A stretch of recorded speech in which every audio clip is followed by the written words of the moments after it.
A very welcome back to all the students. Today in the unit of pteridophytes, we are going to learn about xylotom, right? So, if you remember, last time we had understood about the classification of pteridophytes according to Reimers, and according to that classification, xylotom falls under the class Xylotopsida, and this class has one single order, which is Xylotales, and this order has one single genus, which is Xylotom. So Xylotom is the only surviving member of this class, and so if you remember, I had also mentioned that Xylotom is a living fossil since it is the only surviving member. So today we are going to understand about a living fossil that belongs to class Xylotopsida, which is Xylotom, right? So we first start with the understanding of its classification. So the division is Pteridophyta, which has characteristics, that is Pteridophyta, as we know, are cryptogams, these are seedless plants, but they have a very well developed vascular system. That is, their vascular system is very well developed, unlike other cryptogams like thallophytes and bryophytes, right? And also pteridophytes have a true root, stem and leaves present. Then the class is Xylotopsida. Now Xylotopsida, all the plants are primitive land plants, that is, whatever the plants are there, these are the very first plants that can be called as land plants, right? And these are rootless, that is, they do not have root but they have rhizome present. They have dichotomously branched stem present, right? So the branches are dichotomously branched, that is, there is forking present. Then aerial shoot is leafless, or if at all leaf present, it would be scale like, right? And sporangia are usually in dyads or triads. So dyads means the sporangia have two spore sac, and triads means that it will have three spore sacs. So like this, depending upon the spore sac, sporangia can be termed as dyads or triads, right? So we'll be understanding each of these characters in detail later on. So for now you can remember this. Now next, the order is Xylotales. So as Xylotales is the single order of the class Xylotopsida, so it will have similar characteristics like Xylotopsida. So it is rootless, dichotomously branched, aerial shoots, leafless or scale like, and sporangia in dyads or triads. But one thing to know is that Xylotales, it show resemblance with Xylophytales, and Xylophytales has an example of Rhynia, right? So we had also learned about Rhynia. So Xylotales show some kind of resemblance with Xylophytales, right? Now the family is Xylotaceae. Since this is the single family of the order Xylotales, it will have all the characteristics of the order itself, right? So it is written single family and characteristic of the order. And the genus is Xylotom. So mainly Xylotom has two species, which is Xylotom nudum and Xylotom flaccidum. So Xylotom nudum is usually found in tropical and subtropical part of the world, whereas flaccidum is found in Jamaica, Hawaii, Florida, Mexico and some Pacific islands, right? So also a difference between the two species is that Xylotom nudum is a erect pteridophyte, whereas Xylotom flaccidum is pendulous epiphyte, right? So this is an epiphyte. When epiphyte term comes, you can remember orchids, right? So this is like orchids, these are also epiphytes, and these are pendulous. Pendulous means when something hangs down from a surface, we call it pendulous. So Xylotum flaccidum is pendulous, whereas Xylotum nudum is not pendulous, it is straight, right, and it is not an epiphyte. Now Xylotum nudum is the species which is found in India. So Xylotum nudum is the only genus present in India, and this is also cultivated in many gardens for recreation, right. So now that you know about the classification of Xylotum, we move towards the understanding of its life history. So Xylotum we will study in three main parts, that is structure and external morphology, reproduction and life cycle. Structure, that is we are going to understand about the structure of its plant body, and also internal structure of rhizome and aerial shoot, along with the reproductive structures and about the sporophyte, right. So after understanding structure, we are going to understand about how reproduction take place, and then we will understand its life cycle, right. So first of all, we start with the structure and external morphology of Xylotum. So this is the plant body of Xylotum, as you can see, right. So one by one we'll consider its important parts of the plant. So the very first part that we are going to see is rhizome. As you can see, rhizome are these structures, root like structures that are present. So these rhizome, they are cylindrical in shape. Prostrate means these are spreading in the ground, they spread over the surface, so it is called prostrate. And these are also dichotomously branched, so there is branching, two branch arise from a single branch, so these are dichotomously branched. Sometimes rhizome is also lateral or irregular, that is because of sometimes injury takes place, and that leads to its structure being irregular, right. So as we know, the function of rhizome is it helps in adhering to substratum, right. So on whatever surface the plant will be present, the rhizome will help in attaching or adhering the plant to the substratum. Now this rhizome is actually in association with mycorrhiza. Mycorrhiza are fungus that are in association with roots and rhizomes. These are fungal hyphae that live in the plant body, and later on this mycorrhiza enters into the cortex of the plant, that we will see later on. So mycorrhiza are present even in the cortex of these plants. So mycorrhiza actually enter from the rhizome into the cortex of this plant, right. So it is in association with mycorrhiza. Then the next part is rhizoids. As you can see, there are these small hair like structures present. These are rhizoids.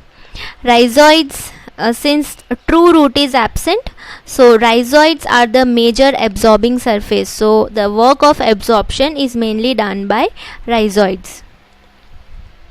Now the next part is the aerial shoot. Now see, this rhizome and aerial shoot are actually in continuation with each other. So some branches of rhizome, they actually move upwards to form the aerial shoot, right. This aerial shoot are short, 15 to 20 centimeter long, and they can reach up to 90 centimeter in length. So this aerial shoot is erect when terrestrial. So for example, Xylotum nudum is erect as it is terrestrial, and the aerial shoot can be pendant when epiphytic. So you can remember the example of Xylotum flaccidum. Since it is epiphytic, so its aerial shoot is pendant, right. Then there are these appendages, sterile appendages present in the distal part of the plant. These are leaves, but these are not leaves that perform photosynthesis. These leaves, they do not perform photosynthesis since they do not have any vascular trace or stoma present, right? And these are very small in size. So these are sterile and scaly leaves, or you can also call it appendages. These are usually arranged in spirals. In Flaccidum it is arranged in opposite pairs, whereas in Nudum it is in spirals. Then these branches, the aerial shoot branches at the distal end are dichotomously branched. So this appears to be dichotomously branched, but the point to understand is that it is technically lateral. How? See, this is one single branch, right? So this is the main axis.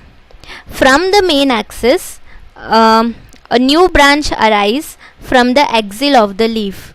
So anything when it arises from the axil of the leaf, we call it lateral, right? So like this so this is the main axis, and from this a new branch has arisen from the axil of the leaf. So this looks like dichotomous, but this is actually speaking lateral. Similarly, now this becomes the main branch. So this is the main branch, but from the axil of the leaf another branch it forks out, and therefore this can be called lateral, but this gives an appearance of dichotomous. So this is dichotomous branching. Now these aerial shoots are the part which perform the function of photosynthesis. So these shoots are green, and due to the presence of chlorophyll they can perform the function of photosynthesis, which in case of Xylotum is not done by leaves, because leaves are very small and scaly.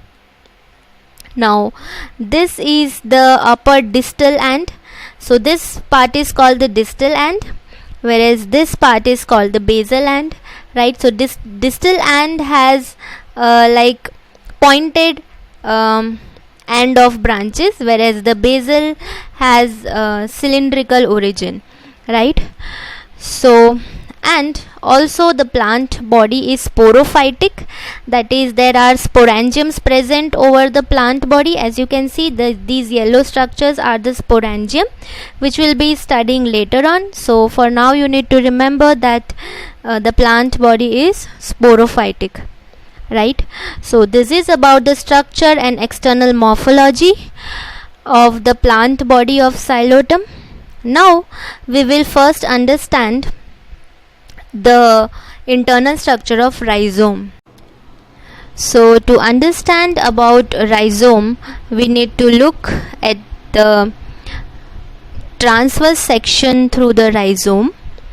Now the internal structure varies with the diameter of the rhizome. When the diameter of the rhizome is less than 1 mm, right, so the rhizome is usually avascular, that is it will not show presence of any vessels, and it has endophytic mycorrhiza present in its parenchymatous cells. But when the rhizome is larger, that is 2 to 3 mm in diameter, it will show differentiation of various regions. So let us have a look into the various parts of into the internal structure of rhizome. So the very first layer that is present over the epidermis is called the cuticle, right? So cuticle is the outer covering for the rhizome. Then there is a single layered epidermis present as shown in the figure, and after epidermis follows the cortex. Now this whole cortex is divided into 3 parts. The first is outer cortex, then middle cortex, and then inner cortex, right? So outer cortex has presence of mycorrhizal fungus. As I told that from the rhizome the mycorrhiza they travel into the cortex. So these mycorrhiza they are also formed in the cortex. So the outer cortex have the presence of this mycorrhizal fungus. Then the middle cortex has presence of starch. All the starch grains are stored here in the middle cortex. And the inner cortex has presence of phlobaphene, right? Phlobaphene are phenolic substances. These dotted substances that are represented here are phlobaphene. Phlobaphene are phenolic substances often extracted from plant, responsible for a red color, right? So cortex, as I told, can be divided into three parts: outer, middle and inner. Outer has presence of mycorrhiza and middle has presence of starch grains, whereas the inner has a dark brown color due to presence of phlobaphene, right? Then after this cortex, which is fully parenchymatous, follows the endodermis, right? Endodermis has presence of Casparian strips. As you already know what is endodermis and Casparian strips, right? And then follows a single layer of pericycle. Now the stele here is protostele. So what is protostele? Protostele is when it is a primary kind of arrangement where there is a solid cylinder of xylem present in the between and it is totally surrounded by phloem. Then it is called protostele. So here protostele is present where this red portion is xylem and this outer portion in blue is phloem. So this is cylinder of xylem completely surrounded by phloem, right? So this is about the internal structure of rhizome, which can be studied by taking its transverse section. It is very simple, having cuticle, epidermis, cortex, having three parts: outer, middle and inner. Then endodermis, pericycle, phloem and xylem, that is the stele is protostele, right? So this is about the structure of rhizome. Now we move towards the understanding of aerial shoot, right?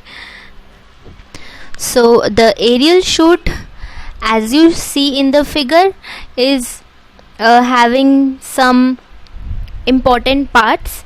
So it is also simple, just like the internal structure of the rhizome. So here also you can see cuticle, which is the outer covering of the epidermis. Then there is a single layered epidermis present below the cuticle, and this epidermis have presence of many stomatas. So stomata have guard cells and the space between is called stoma. So like this, many stoma are present. Now after epidermis, similarly like the rhizome, follows the cortex. Cortex has three main parts, that is outer cortex, middle cortex and inner cortex. But here, as you can see, the outer cortex is green, that is it consists of chlorenchyma cells, right? These cells are the main photosynthetic cells of the aerial shoots. Due to these cells, the photosynthesis is carried out. So outer cortex is made up of chlorenchyma. The middle cortex is made up of sclerenchyma cells. Sclerenchyma cells, they provide mechanical support to the plant, right? So this is about middle cortex. And the inner cortex, it consists of all the parenchyma cells which are rich in starch. So all these cells, the blue part, are parenchyma cells included in inner cortex, which is rich in starch, right? So all of these three cells have their own functions. Outer has presence of chlorenchyma for photosynthesis, middle cortex has sclerenchyma for mechanical strength, and inner cortex has parenchyma for the storage of starch grains, right? And now after this follows a single layered endodermis. Endodermis is present with Casparian strips, and Now comes the stele. The stele here is siphonostele. So what is siphonostele? When in the middle there is sclerenchymatous pith present, and then follows the xylem, after which phloem is present, then it is called siphonostele.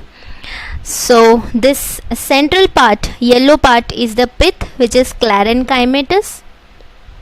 Then is present xylem. Xylem has radiating rays, as shown in the figure. You can see that there are radiating rays, right?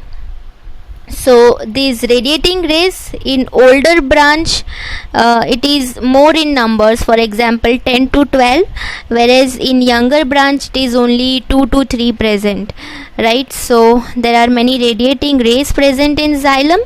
And after xylem, okay, one more thing, that xylem here it has two parts, that is protoxylem and metaxylem, right? So as shown in the figure, the immediate xylem after the pith is called the metaxylem, and then the xylem that is present towards the tip region of the radiating rays are called the protoxylem, right?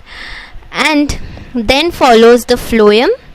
So this phloem is present immediately after the xylem.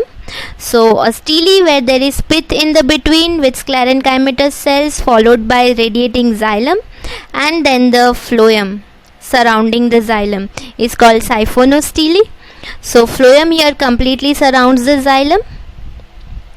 And one more point is that sclerenchyma, it gradually diminishes towards the base, making it actinostele. So when as you move towards the base of the plant, base of the shoot, you will notice that this sclerenchymatous pith, it starts diminishing. That is, it will get removed slowly as you move towards the base of the aerial shoot.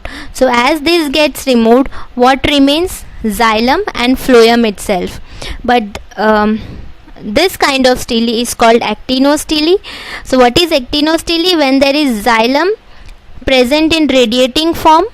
So this gives an appearance that phloem and xylem are in alternating form, right? So there is some phloem present, then some xylem, then phloem, then xylem, right? So it looks like xylem and phloem are alternating, and then it is called actinostele, where the pith is not present. Pith gets removed as we move towards the base of the aerial shoot. So at the base of the aerial shoot, it is the actinostele, but at the top of the aerial shoot, it is the siphonostele, where pith is present, right? So this is about the internal structure of the aerial shoot of Xylotum, right? So now we move towards the understanding of the internal structure of leaf of Xylotum, right? So as I told that leaf is not a big part. Leaf is scaly in Xylotum, very small, and it does not perform the function of photosynthesis. So the leaf is actually very simple in structure. It has cuticle, as you can see, and a single layered epidermis, as shown in the figure. So this is single layered epidermis, which has cutinized outer wall. And in the middle, the green cells that you can see are the chlorophyllous parenchymatous cells. But these cells, they have no differentiation into palisade and spongy cells that usually is present in photosynthetic part, right? So these are simple parenchymatous cells that have chlorophyll present, but the leaf is very small, unable to perform the function of photosynthesis. Now there are air spaces present, which is very well developed in Xylotum nudum. So air spaces can be observed in Xylotum nudum, but these air spaces are narrow, very less in Xylotum flaccidum.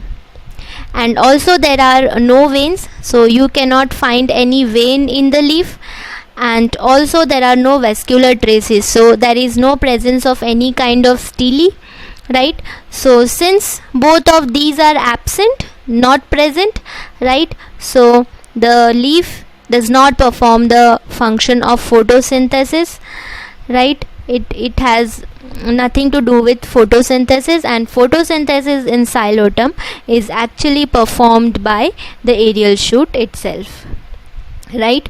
So this is very simple. The leaf of Xylotum has just three main parts: cuticle, epidermis, and parenchymatous cells. Parenchymatous cells have no differentiation. Air spaces are more in nudum and less in Xylotum flacidum. There are no veins and no traces present, and due to their absence, the leaf does not perform the function of photosynthesis. So this is about leaf. Now we move towards the understanding of the reproduction in Xylotum. So reproduction in Xylotum takes place by two ways. Either it takes place vegetatively or it takes place by spores, right? So let us understand that how reproduction takes place vegetatively. It takes place by an organ called gamma or gamme, right? So these gamme can be present on two types of surfaces. First is it either develop on the surface of the rhizome, that is rhizome's apex has the presence of gamma, right? So at the apex you can observe this structure which are called gamme. So as we know, this is a rhizome. So the rhizome here at the apex you can observe these kind of structures. These are gamme, right? It is a single celled structure actually. So when one single cell structure is present, it is called gamma, and when many of these are present together making it multi-celled, so then it is called gamme. So this is the magnified view of this gamme, right? So when one is present, it is called gamma, it is single celled, and when this single cell structure they combine together forming a multi-cell structure, it is called gamme, right? So these are present at the apex of the rhizome, and these germinate to form a new sporophyte. That is, these gamme they directly germinate to form a new plant body. So when a sporophyte is said, remember that the plant body is sporophytic.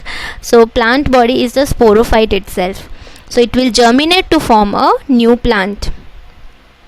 So it will form a new plant, but it may still be attached to the substratum, that is still attached to the surface or attached to the substratum. So it might be still attached to the substratum, but still it will germinate to form a new plant. Now these gamme are also present on gametophytic prothallus, right? So what is gametophytic prothallus, that we are going to understand in later slides. So first of all, we understand that these gamme are also present in gametophytic prothallus. In the terminal cell of rhizoids, they proliferate, right? So gametophytic prothallus have the presence of rhizoids, right? So the terminal cell of these rhizoids, they proliferate to form gamme, right? So they increase in size to form gamme. This germinate to form a new prothalli, and this bears reproductive organs, right? So this is about vegetative reproduction by gamme, where gamme can be present over the rhizome or also on the gametophytic prothallus. When present on rhizome, it will germinate to form a new plant body. When present on gametophytic prothallus, it will germinate to form prothalli, which will have reproductive organ, and later on fertilization will take place and new plant body will be formed. Now let us look into reproduction by spores. So spores, as we know, are produced in body called sporangia, right? So these sporangia, these spores, the sporangia are born at the distal end of dichotomously branched shoot. We know that the aerial shoot is dichotomously branched, and at the distal end of this distal end, that is the ending portion of the dichotomously branched shoot, we can observe this sporangia. Sporangia develop on a very small appendage, that is on a very small branch, and it is subtended by a forked bract. That is, the sporangia are actually present on a forked surface, on a bract which is forked.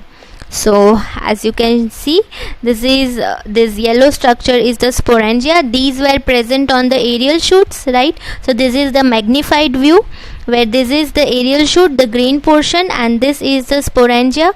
This is the bract, the forked bract over which the sporangia is subtended. So this is the sporangium and this is the forked bract, right? So now we are going to understand about reproduction by spores, where we will understand the structure of the sporangium, that what is the structure of the sporangium and how are the spores present in it. So we understand with what is sporangium. Sporangium is the spore producing organ. Now it is a trilobed structure, right? So this is the transverse section of a young sporangium or young synangium. We will see why is it called synangium, but for now understand that this is a trilobed structure. It has 3 lobes, which is 2 to 3 mm in diameter. So this is the sporangial wall. This is the outer sporangial wall, and there are spore sacs present. If you remember, in the classification also we had mentioned that there is presence of sporangia in dyads or triads. So here comes the meaning of it.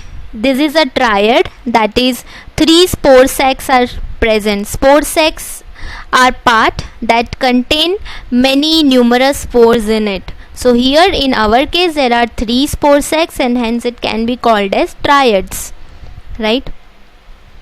Then now a sporangium which is formed by a group of 2 or more spore sacs is called synangium. In our case 3 spore sacs and hence called synangium. So this is a sporangium which has more than 2 spore sacs, that is 3 spore sacs, and hence it is called synangium. So inside the spore sac are present numerous spores. These round structures that you see are spores, or you can also name it as spore mother cells, right? Now about the morphological nature of the sporangium complex, there are different views. So morphological nature of the sporangium, that means that how the sporangium are formed. About this there are 2 views. Now here the term sporangium complex means sporangium and the fertile appendage. Fertile appendage is the part over which sporangium will be formed, and these 2 together are called sporangium complex. So this morphological nature of the sporangium, there are 2 views. First view is given by Solms-Loback. He is a scientist in 1884, and the another view is by Juranier, right? So what Solms-Loback told is that sterile and fertile appendages are homologous structure. Now they told that sterile and fertile branches are the same branches. That is, the sterile branch, when it has to give a produce a sporangium, when the plant has to produce a sporangium, it becomes fertile to bear a sporangium. That means that both of these branches are same, but depending upon the function they just change. So these are homologous. That is what Solms told, right? So the fertile is forked and bears sporangia. When the sterile branch has to bear sporangia, it will become forked, making it fertile, and that forked portion will bear the sporangia. So that branch then will be called as sporophyll because it bears a sporangia. Now what Juragni told is that sporangium bearing structures are short lateral fertile branches, and they are different than sterile branches. Juragni told that sterile and fertile branches are totally different. The branches over which this sporangium is present are called fertile branches. These are short and lateral, whereas there are also sterile branches present which do not bear sporangium. So this scientist told that these are not homologous, these are different. These fertile branches, they terminate into a sporangium, right? So what is this scientist telling? That fertile branch, they actually terminate into sporangium, that is fertile branch itself develops into a sporangium. They are mentioning that sporangium is not something different that is formed over the fertile branch. Fertile branch itself converts itself into the sporangium later on. Vasculature received from the stele of the aerial shoot, and it is also mentioned that vascular system is received from the stele of the aerial shoot. From the shoot, the fertile branch, it receives vascular system, and this vascular system later divides into three because the sporangium is triad, but it fades out later on because the vascular system is not required by the sporangium, since there is no need of it, right? So this is the view of Juragni, where Solms told that these are homologous, Juragni told that these are different, and fertile branches itself terminate into sporangium. So now that you all know what is a sporangium and what is a synangium, that the synangium has 3 spore sacs present in case of Xylotum, and each of the spore sac has numerous spores present in it, right? So now we are going to understand about the structure of gametophyte, and this gametophyte actually forms from a single spore that is present in the synangium, right? So let us understand about the structure of gametophyte. The gametophyte is formed from a spore. The spore acts as a mother cell for the gametophyte to be formed. So this mother cell, the spore mother cell, it will germinate to form the gametophytic generation. What is a gametophyte? Gametophyte is a thallus-like structure that bears gametes, right? So what happens is that the spore, it will absorb water and swell, right? So when something absorbs water, it will swell, and this will lead to creation of pressure. So as we know, the spore has 2 walls, the exine outer wall and the intine inner wall, right? So as the spore will absorb water, due to the pressure created, the outer spore wall or exine opens up. So the whatever outer layer is there, outer wall is there, it will open up from a median slit. So from the middle it will open up, and due to this the inner wall or intine extrudes out with spore content. So this is the intine will come out, and all of the spore contents will also come out along with it.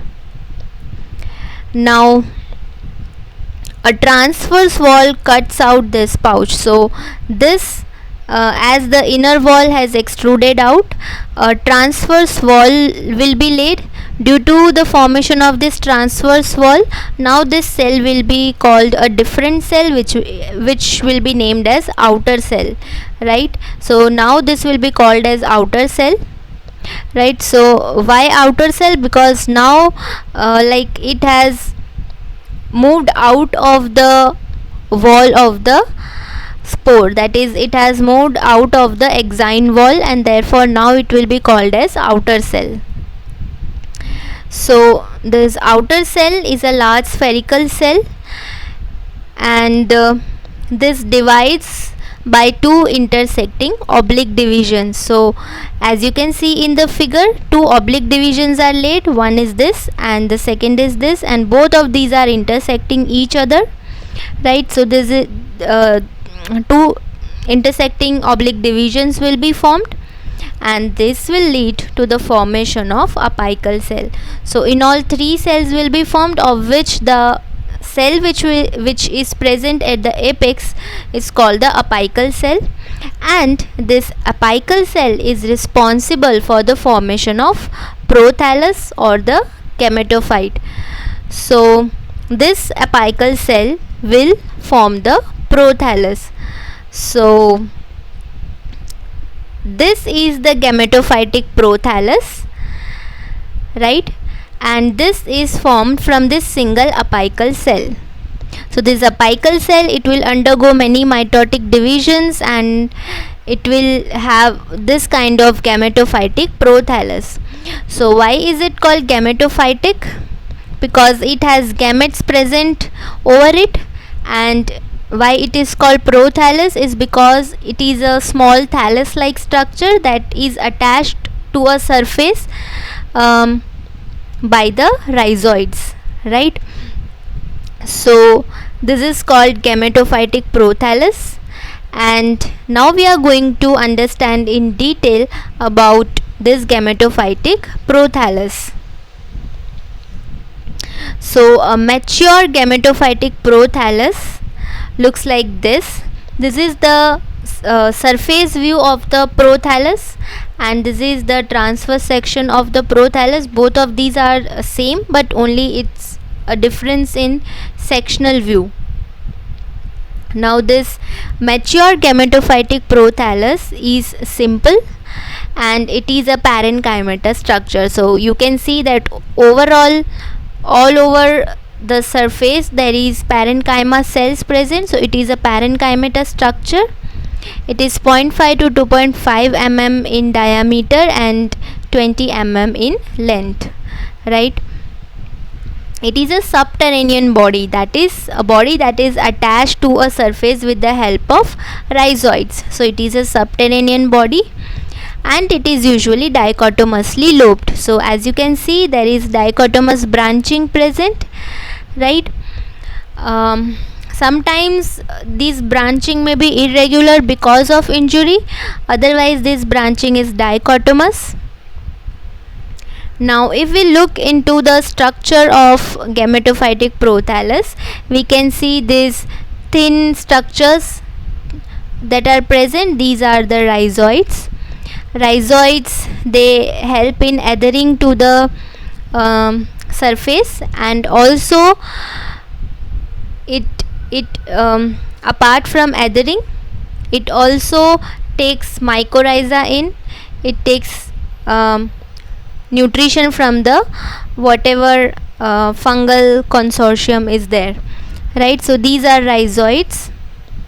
Now these blue structures that you observe, these blue structures are antheridia, that is the male reproductive organ. Similarly in the transverse section also you can observe, this is the male reproductive organ. This is a dome shaped structure, right? So it contains androcytes or the sperm cells, right?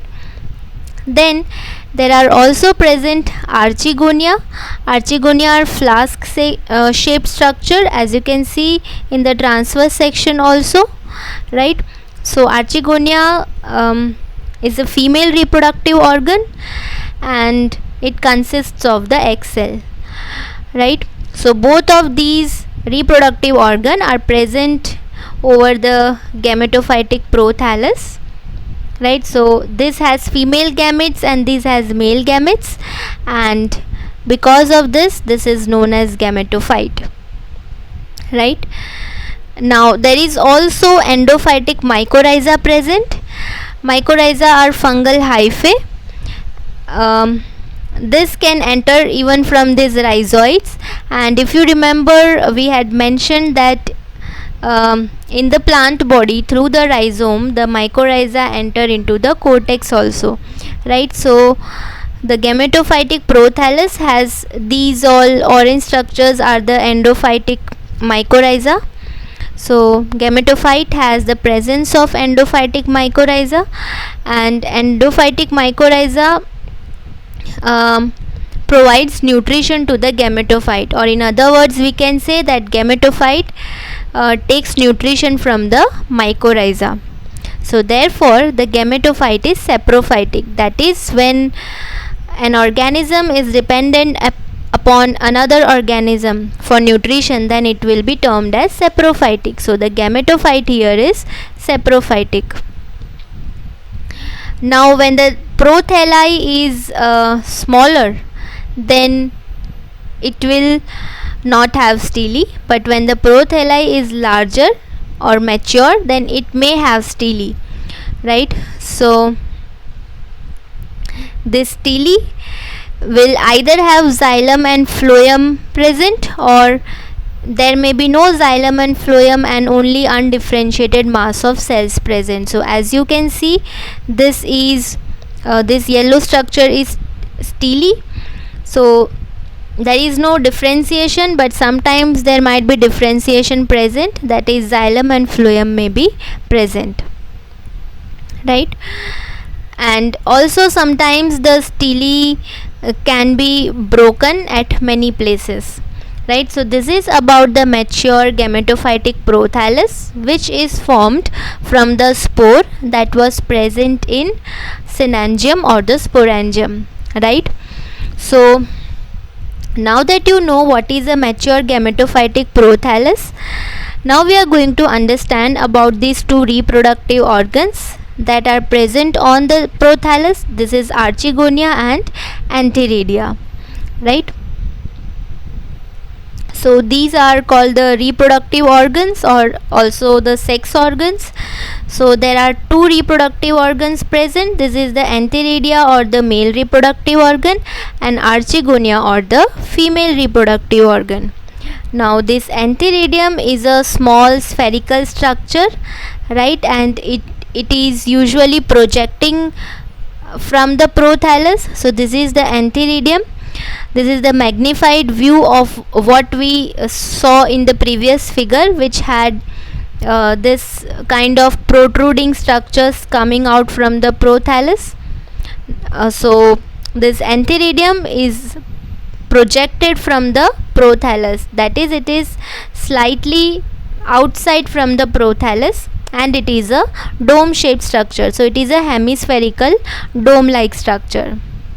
Now if we look into the structure of antheridium, it is very simple.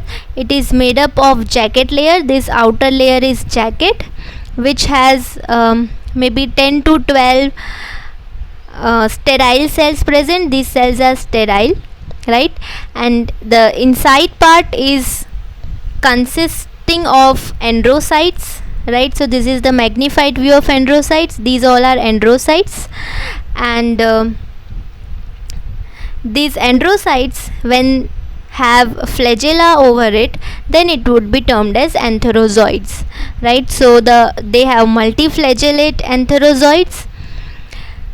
So when flagella is present, then it will be termed as antherozoids, otherwise it would be termed as androcytes, right?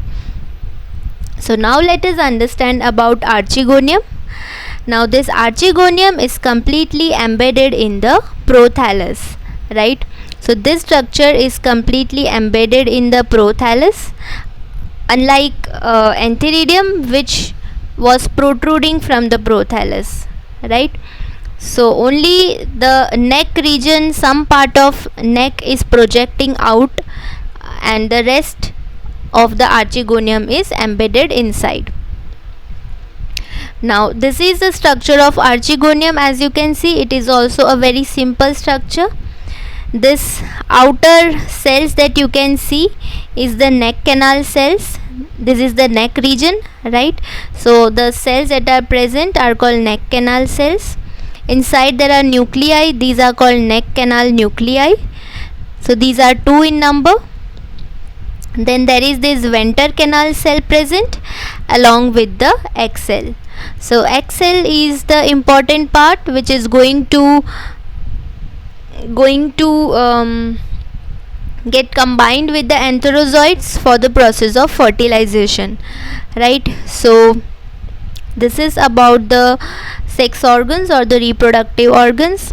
Now we will look into what is fertilization or how fertilization takes place.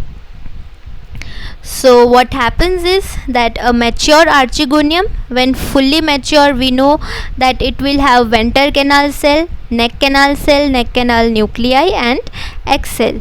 So what will happen is that the neck canal cell and the venter canal cell, they will disintegrate, right? So they will be removed. So as shown here in the figure, most of this neck canal cell present at the distal part and this venter canal cell will start disintegrating, due to which this flask shaped structure will be observed, right?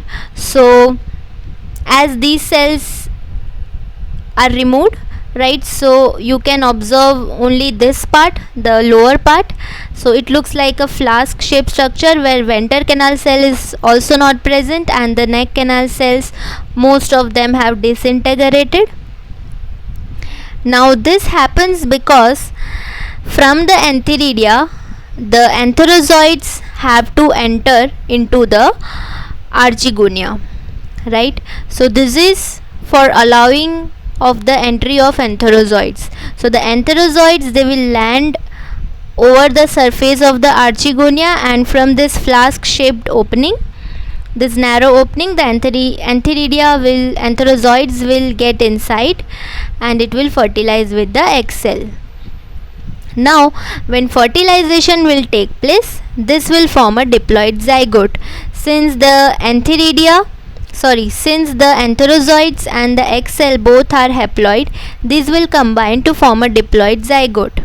Now very important point, that the diploid zygote is the mother cell for the sporophytic generation. If you remember, we had just seen that the spore that is present in the synangium acts as the mother cell for the gametophytic generation, and the spores were haploid, right? Now the diploid zygote is the mother cell for the sporophytic generation, and later on this diploid zygote will divide into 2 cells, right? So the cell that is present at the upper region will be called as the epibasal cell, and the cell that is present in the lower region will be called as the hypobasal cell.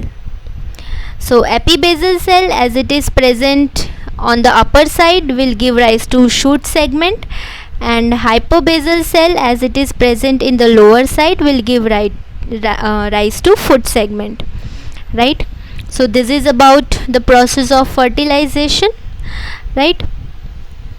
Now we move towards the final part of the life history, which is the life cycle of xylotum.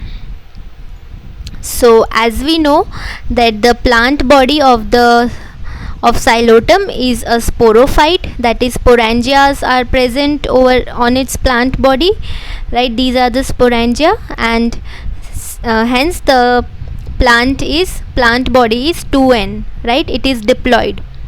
Now this is the magnified view of a fertile appendage of the plant body. So this is the fertile appendage, this is the shoot part, and this is the synangium, this is the sporangium, right? So this single sporangium has 3 spore sacs, and each of these has many spores. So this is synangium. So now meiosis will take place in this spore mother cells, and due to which now the spore will be haploid, right? So meiosis is what? It is the reduction division. So diploid will get reduced to haploid. Now this spore will germinate to form a prothallus. The spore will germinate on a substratum to form a prothallus. Now this prothallus has reproductive organs. These blue parts are the antheridia and this pink part is the archegonia, right? Archegonia is female reproductive organ and antheridia is male reproductive organ. Now each of this has gametes. Antheridia has male gametes which is called antherozoid or sperm cell. This is haploid. And archegonia has egg cell which is also haploid, right? So it has female gametes which is the egg cell and it is haploid. Now this haploid will undergo the process of fertilization and this will lead to the formation of zygote. Now both of these haploids, right, as they fertilize, so a diploid will be formed. So this is the diploid zygote,